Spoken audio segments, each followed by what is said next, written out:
about something that you did in school, some schoolwork that you did that you really, really enjoyed doing, and just share with the room what that was. And high school students, if you want to, if this conjures up finger painting in the first grade, that's fine. You can go all the way back.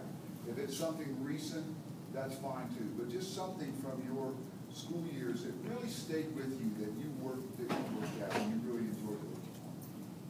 And I will start, and this will be one that I will go down the line with, okay?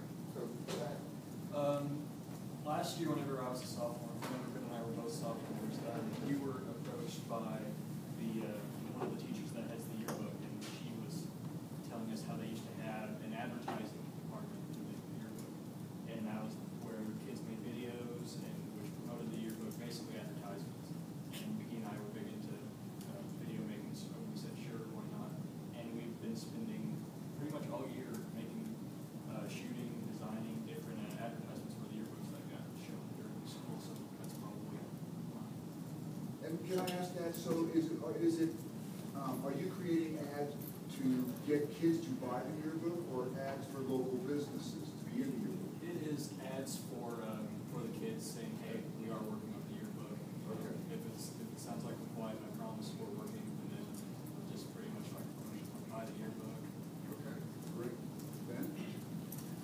Mine is very similar, but very recently we did a video for Spanish class. We had to make a workout video, and that gave us all the opportunity to group up. We got to go places, use various facilities on the high school grounds to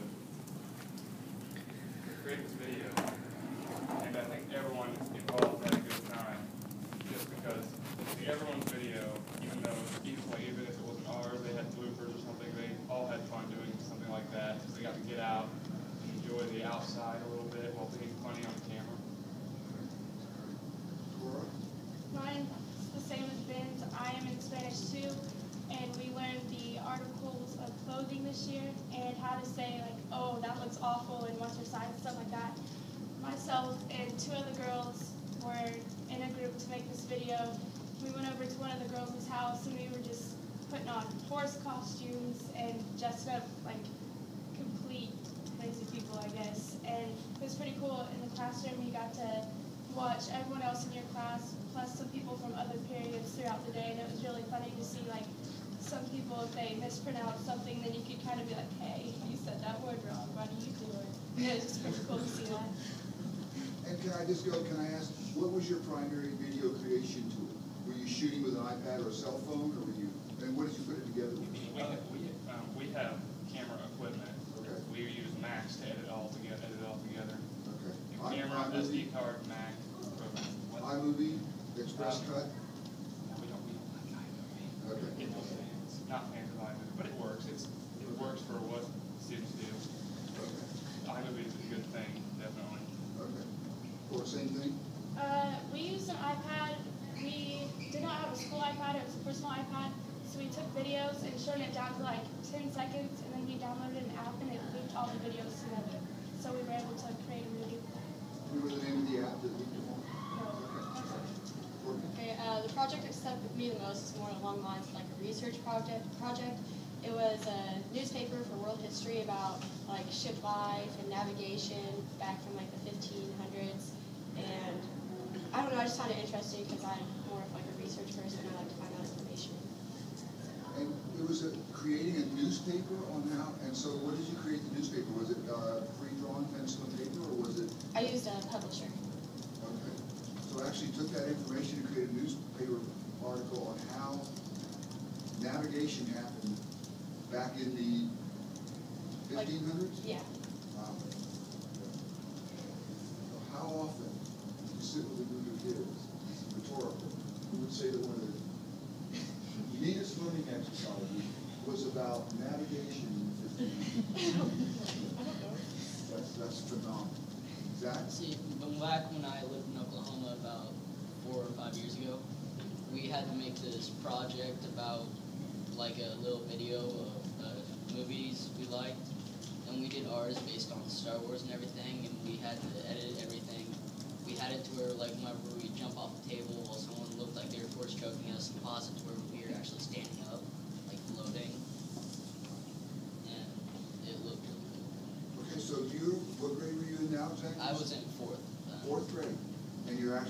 using technology in the Yeah. fourth grade to create your own Star Wars, imitation Star Wars kind of. Did you see the news yesterday that the new Star Wars is Yeah. in production? Maddie? The project that's sticking with me is we're doing it right now. It's in my health class, and we have to do like a poster of like a drug and warnings, like why not to do it. And we get in a big group with our friends and go to their houses and do it. It's really cool. And Maddie, is this an arts and craft kind of poster? Are you cutting it out and making, are we talking about a physical on-the-wall poster? Kind of, Yeah, so we're talking paper and pencil versus a computer poster. Well, yeah, but we use the computer to like print things off. Gotcha. Okay. All right. Let's back up and talk about technology. You talked about some video and things like that. Would you, and this, we won't go down the line on this, so I just let you speak up. Share how, let's start off with what technology you might use in your everyday lives. And I'm talking about, cell phones, laptops, iPads. What kind of technology do you have access to? Say a laptop, definitely. I use my laptop every day. And in the yearbook class, he was mentioning use that every day. It's a necessity, basically, for me. Do all of you have access to laptops or computers at home? Yeah. How many of you have your own computer at home? And how many of you share on a family computer then, Zach? No, I use my brother's personal laptop. Share with you. Do you mind if I ask, we can just do show of hands, how many of you have cell phones? How many of your cell phones are smartphones? Anybody tablet users have tablets? iPads?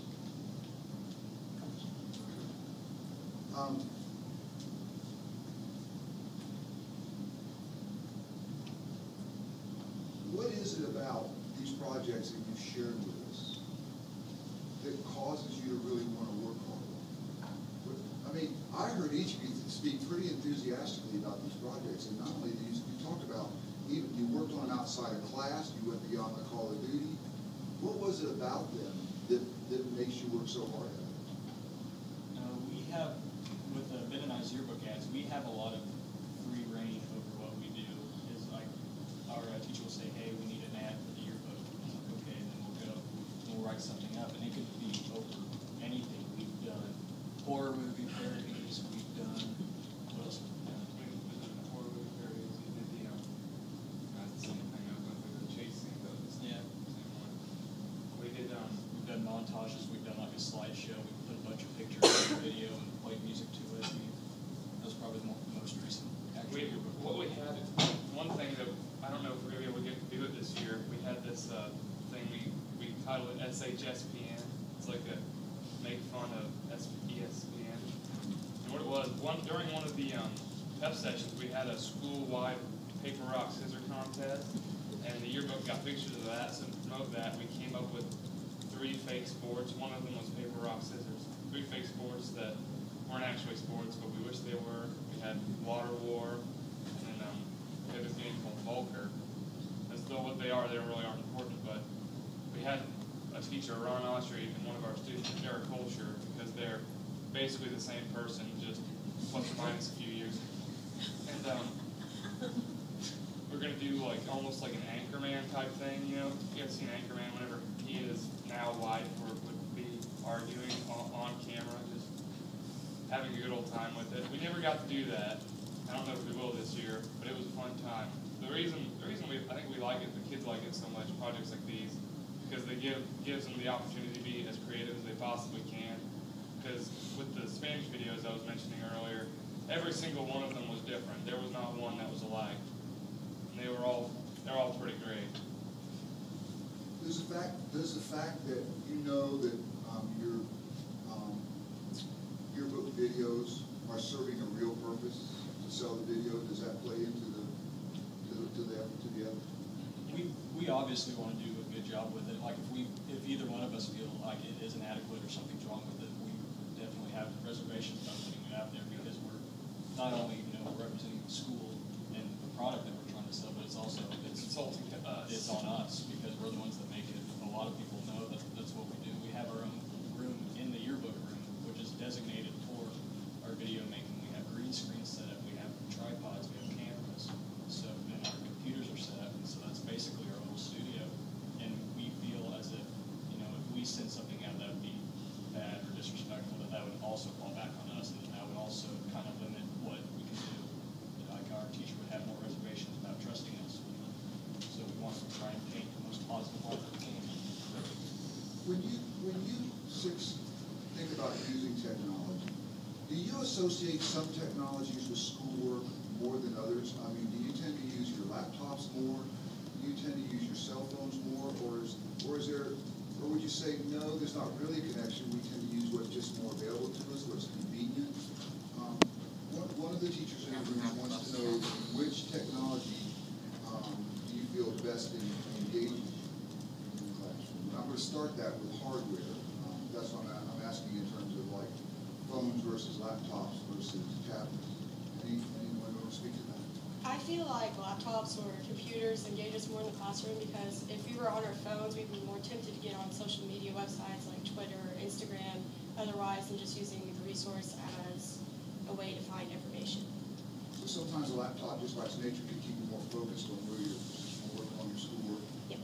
I agree because with the iPads, there's an app called Photo Booth, and I'm sure everyone in here has played with it. You have like X-ray lighting and mirror and reflection and all this stuff that like warps people's faces. And if I have one right now, I'd probably be taking pictures of Ben, to be honest, just because it's so fun to see what it does to his face. So, okay, that's interesting. That's an interesting comment. So, go ahead. Dan. My opinion is based on practicality. I'm going to get my phone out here real quick, which I totally left in my locker. Well, in a classroom, phone versus iPad versus laptop. I have a phone, an iPad mini, and a regular laptop. And I prefer the laptop because it's just more practical, like screen size. Whenever if we were going to try to do work on a phone, this is not good for typing like an essay or something. And the iPads are pretty good. I see you've got like your little cases there. Those are nice for keyboards are a very good thing. Keyboards are a good invention. It's just all on practicality. Like if I do most of my work on my laptop because it can do everything the phone can do, and it's better and bigger, more workspace. So if you're out and about, and you just want to check a quick fact, then you pull out your cell phone and look it up. Okay.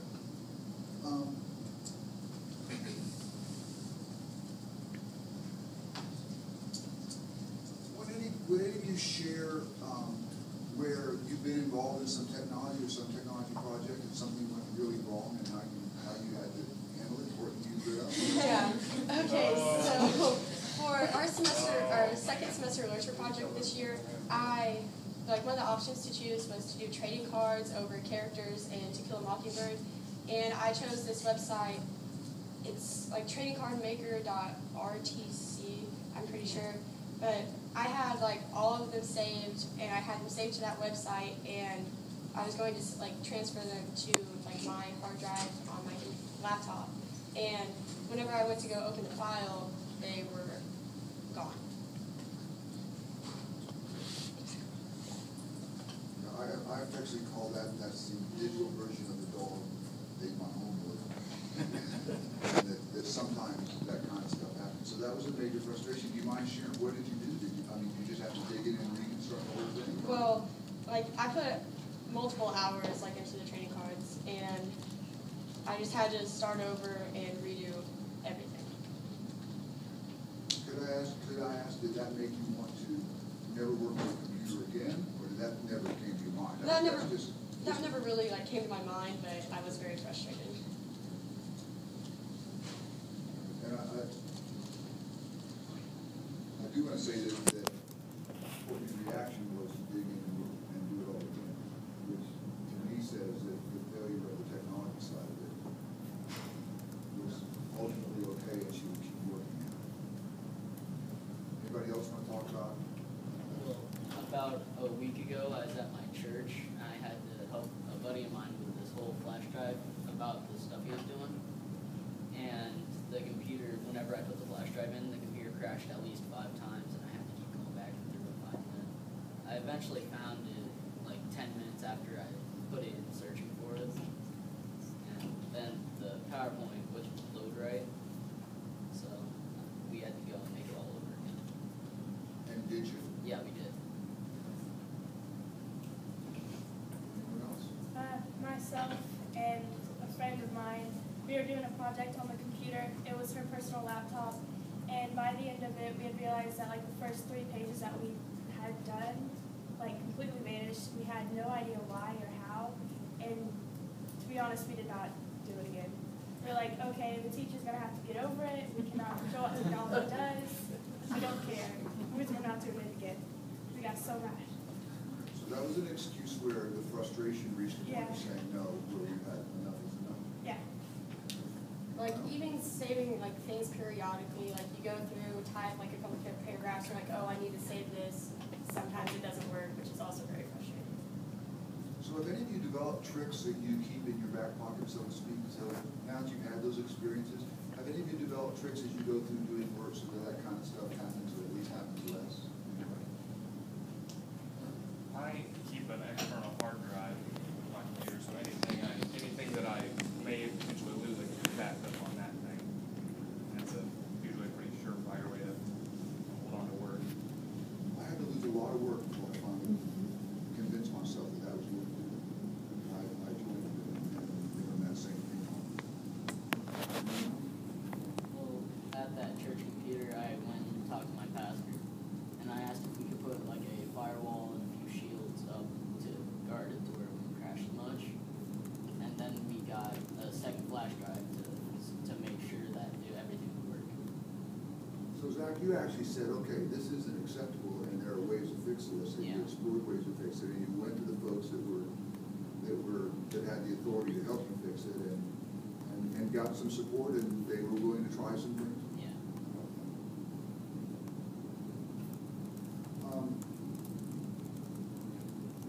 When do you prefer pencil and paper over technology? Or do you ever prefer pencil and paper? I'd say in the planning stages, I prefer pencil and paper because like I can write things out, and on the way I think I'm not organized at all. So what I usually do, I just get a really big piece of paper and just draw things that are remotely related until I can piece together something. And then I usually write out like a script on a notepad, and then I'll type it up, and then we'll work from there. For me, in English, we just got done doing this packet over a book called Animal Farm, and it's about the Russian Revolution. And throughout the book, she wanted us to do study guides for 2 chapters at a time. And a lot of people chose to type it and then submit it through My Big Campus. But I wanted to be able to write it with a pencil and paper in case I wasn't able to sit in front of a computer that night.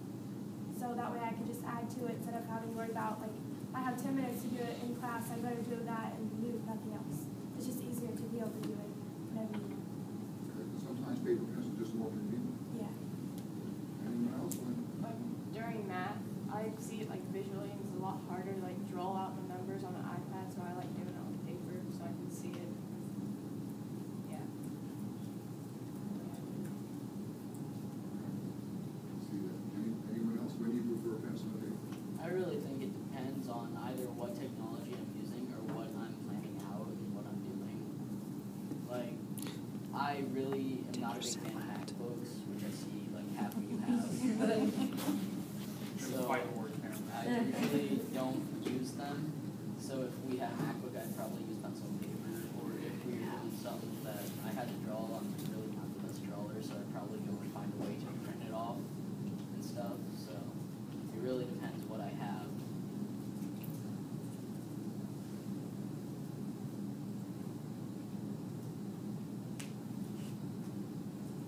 Let's talk about your relationship with teachers and using technology. Do you ever have to help your teachers with technology? Yes. Does that bug you, or are you okay with that? I'm usually fine with it. Whenever they ask, they usually just simple stuff that I can fix easily. They just don't realize about it. Drag and drop.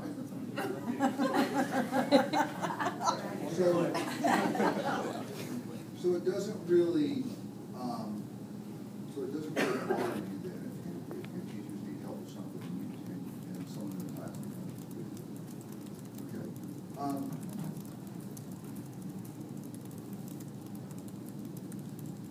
Let's talk about choice a little bit. One of the teachers wants to know how important choice is to you. Like, when you get these projects, or you get any schoolwork in general, what kind of choices do you like to have? Or would you rather have no choice? You'd rather have a specific set of directions and this is exactly what you're gonna do and follow this guideline? So it's two-part. Do you like having choice in your schoolwork? And what kind of choices? Or would you rather not have any choice at all? It just kind of depends on the schoolwork in question.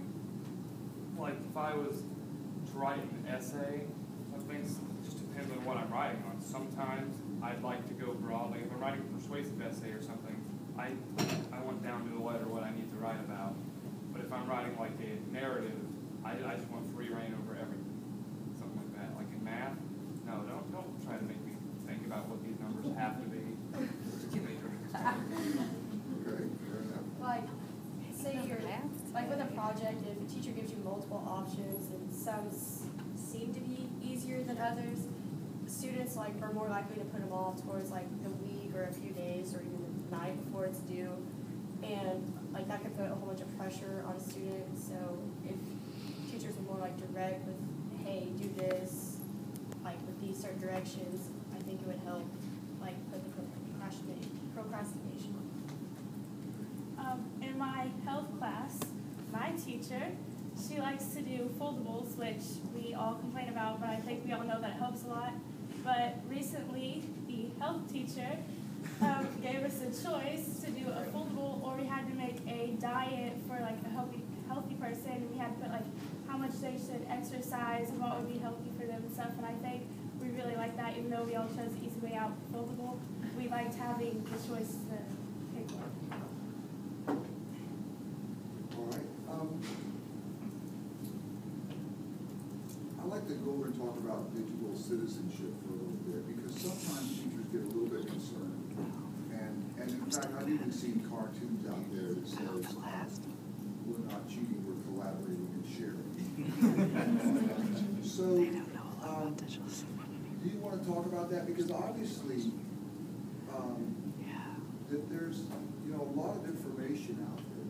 Even if you wanted to the point of getting access to stuff you shouldn't have, I mean, the truth of the matter is, if you get assigned a term paper, you could probably go find it on the internet if that was your moral compass.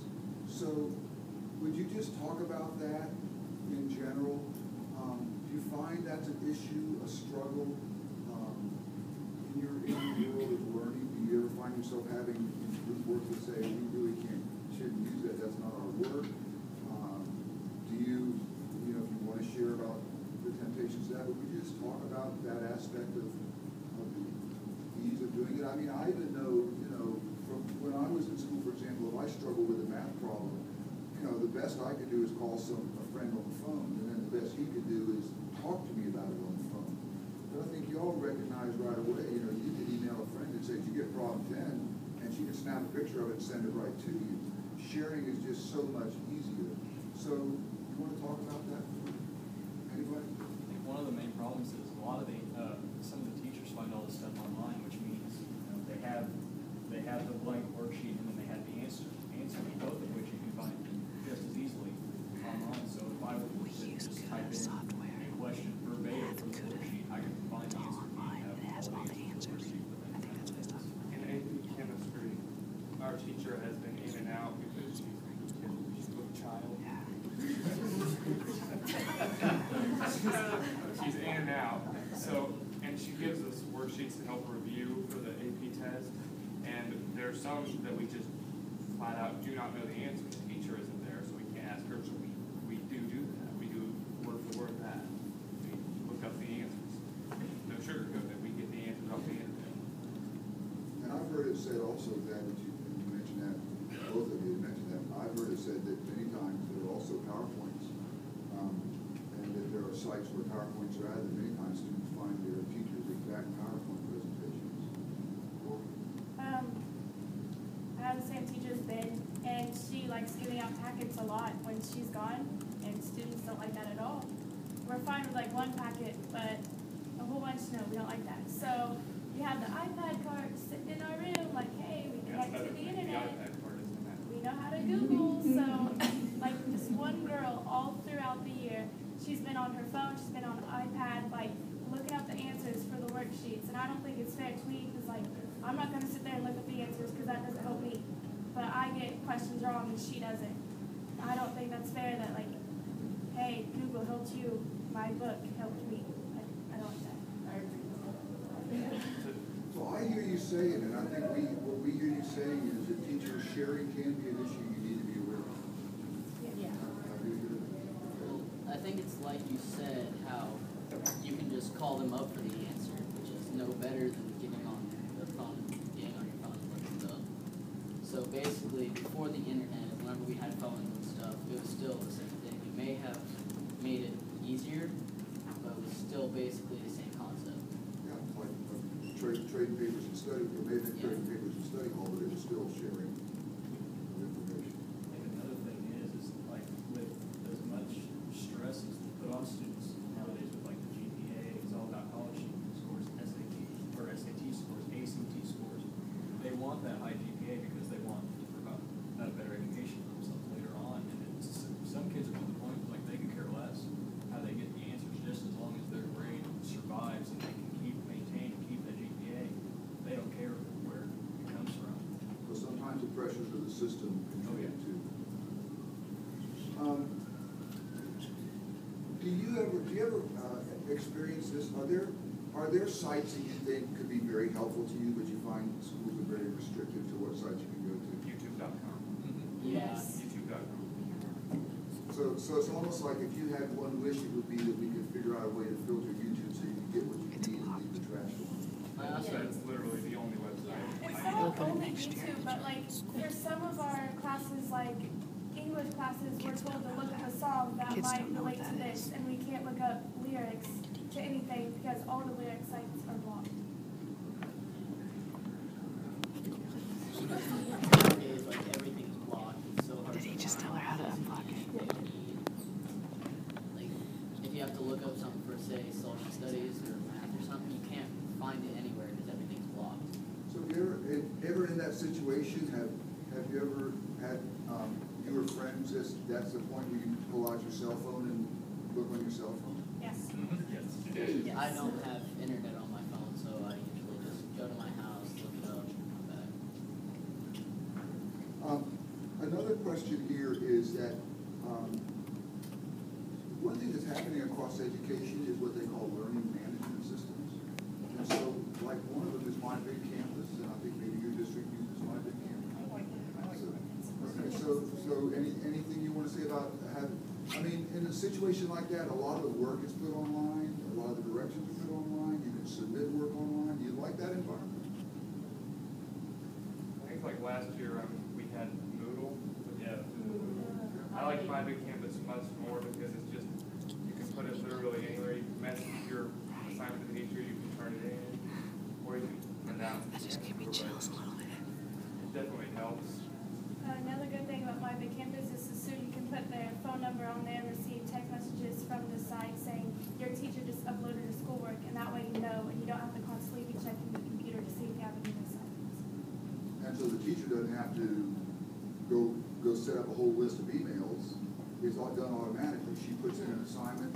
You've decided that you want to get it by text, so because you put your phone in, also you get a text that new assignment on My Big Campus.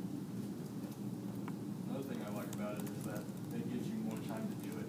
The deadline for My Big Campus is a lot different than like deadline in class. Like you could have a paper that have due at the end of the hour, or if you wait and type that paper, you have to midnight that same day to turn it in on My Big Campus. I'm going to give you a chance here. It might be getting close to a couple of closing questions, but I think that we as adults all worry about this, and so if you want to, we'd like to hear what you think about it. That there's definitely challenges with using the internet, and I think we all in the room know that it's possible to get to places that we shouldn't get to, whether we're adult students or anyone else. And I mean, I would just be curious to hear your thoughts on that. Is it a matter of teaching students from a young age what's safe, how to use it, where to go? Is it a matter of taking away privileges? Do you want to talk about this for a minute? Is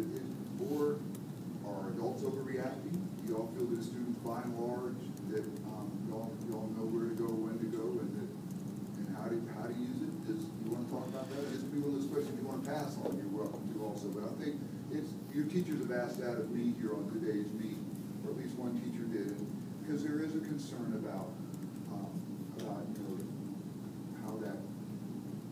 the dangers go on there. One of our great fears, for example, is we open YouTube. I'll share personally, okay? I opened YouTube at my side as a high school principal, and a student sent a very inappropriate YouTube home to his mom and scared her to death. And so, my reaction was, I gotta close YouTube, we can't have this. So that's the kind of things that we worry about. Like, students nowadays are more like known of everything that's going on, like, in the world, I guess, in general. But, like, they should know whether or not to, oh, I need to search this, or, oh, this is bad, I shouldn't do that. Like, if you were to search something inappropriate and wasn't school, like, worthy, then you should get your privileges taken away, because you should know better than to go on, like, our lawn and do that. So would you agree that you think schools should try to handle this as individuals and not just go shut down everything? every time? Yes, Yeah. most definitely. There's been a few times where if you just go to like Wikipedia or an informative site that says, hey, watch this video and find out more, but the video is sometimes through YouTube. You're like, okay, I want to watch it, but it won't let me. What's happening in school? And it's just frustrating because you feel like you might be able to get some information from that video, but it won't let you watch it. And there are always going to be the ornery kids who are getting on things that you should not, just for the fact that they can. But what you said about start them young, it's you just got to keep them on track. So where you start is very important to where you end, no matter what the situation you're in. You just give them free rein in the beginning, they're going to walk free rein in the end. Depends on their moral compass, really. Like, they know better, or should, in some cases. And not everyone has the same moral upbringing, obviously, but just with the moral compass, they know what they believe is right, they know what they believe is wrong, and that's their guiding light. Okay. All right, last question, it's kind of an easy one. Do y'all like the idea of one-to-one initiatives that schools are going to? The idea of having one-to-one, schools give you an iPad, schools give you a laptop? Any thoughts about it? Save locker space. Yes. You can, I don't know, I think you guys are better acquainted with how much textbooks cost. But what's your opinion on the cost of keeping up an iPad over years or buying a bunch of textbooks, keeping this thing? Well, it's certainly cheaper, I don't think anybody can. Well, you all have, first off, been incredibly conversational with us, we appreciate that. I think you relaxed and just talked to